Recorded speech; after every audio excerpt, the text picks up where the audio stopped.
hansı məqamda qane etmədin Səidəni?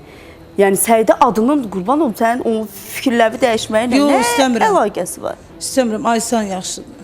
Aysan. Aysan adı yoxdur, eşitməmişəm mən elə Aysal, ona görə mən elə istəyirəm ki, olmayan bir şey olsun da, məndə hamıda olan olmasın.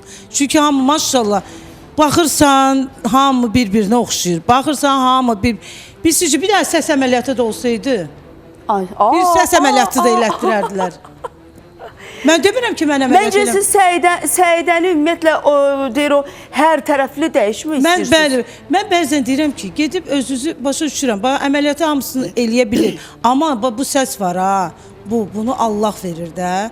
Bu hər adamda yoxdur. Mən buna xoşbəxtəm ki, bu çox Allahdan verilən bir şeydir.